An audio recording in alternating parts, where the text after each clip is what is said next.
Welcome back to the Suburban Ford 7 Sports Cave. We moved over to the bar, guys. But first, before we start, indulging in our Mother's Day waters, Mike Foss, who is he is the mother of this show, the guy behind the scenes. Really is. Who doesn't get enough Very credit motherly. for all of the things that he does to make it work, is standing by in the control room. Mother Mike, how are you today? Oh, Happy Mother's Day. Happy Mother's Day, and happy Mother's Day to all the moms out there. Happy Mother's Day to my mom. Hi, Mom. Very happy Mother's Day. And, we talked about Mike Babcock, and obviously the speculation is running wild about will he stay, will he go, and if he does go, where he's going to go. So, of course, we want to hear what you have to say, and we'll see what the people are saying on Twitter using that hashtag 7SportsK. We start with Jeff. He says Babs is likely gone. It's something that goes both ways between him and the Wings. It's just time. Nothing wrong with that. Raymond says Babcock will not go to Edmonton. San Jose's old coach, who of course is former Babcock assistant Todd McClellan, is the favorite, but Philly will push hard for Babcock. Might come down to Detroit or Philly. Logan says actually if we could get Jeff Blashill up from Grand Rapids, we might have a chance. Lenny with a question for Dana that we'll get to in a minute.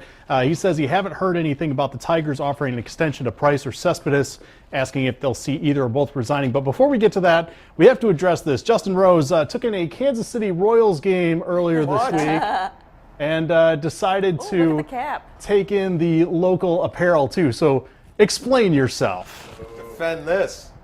I don't really know if I can. Win in Rome, right? I mean, win in Rome. Do as the Romans do. Win in Kansas City. We're Kansas City. That's not what's important here. What's important here is Mike Babcock. I think that they brought up some really interesting points about Philly potentially being a candidate. I mean, we've talked about Edmonton.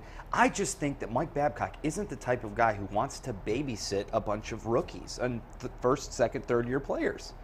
Well, some of those guys, though, are some of the most talented players in the league, and he always talks about he wants talent. He wants guys who know how to play, and he feels like he can mold them. I think his ego is strong enough that he could handle that he could handle taking these kids who maybe don't know as much about the NHL game and teaching them, and then taking that natural talent that they have and molding them. That's not to say that he will go to Edmonton. I have heard about the McClellan thing, that he's most likely to go to Edmonton, which is a great fit, obviously, too. He's a good coach, so...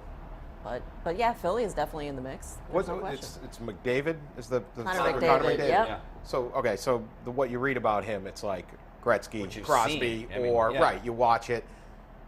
Why wouldn't a guy? Yeah, he's a rookie, but who doesn't want to be Wayne Gretzky's coach or something like that? So the possibility of saying, yeah, this isn't precisely, we're not going to win the cup next year, but the chance, I've done all these other things. I've been a consistent winner. I've won gold medals. I've won Stanley Cups.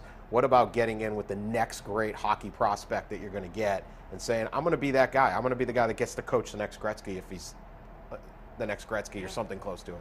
Mike Babcock's, overall legacy may not, he's already a Stanley Cup winner, but Correct. At the same time. All right, we got to get to the second tweet real quick. Cespedes, Price, extensions, Tigers, do they worry about that stuff in the middle of the season? Is Dombrowski back doors trying to figure things out? Well, the one thing you know about Dave Dombrowski, he's not telling us anything. He doesn't. He keeps those cards very close to the vest. He always says, if we're negotiating with them, we're not telling you. You'll basically know if something happens. And the truth is, I think they have had initial talks with David Price's agent because he was down in spring training.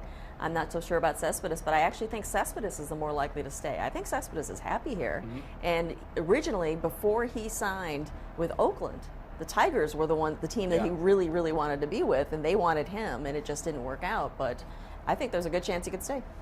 Excellent stuff. Thank you so much. Also, thank you to you out there, all the mothers that were tweeting into this show and sons of mothers who were tweeting into the show. We really appreciate that. Coming up next, Peter Mrazek goes one-on-one with our very own Brad Galley. And this is an interview that you're just not going to want to miss. That's coming up next on the Suburban Ford 7 Sports Game.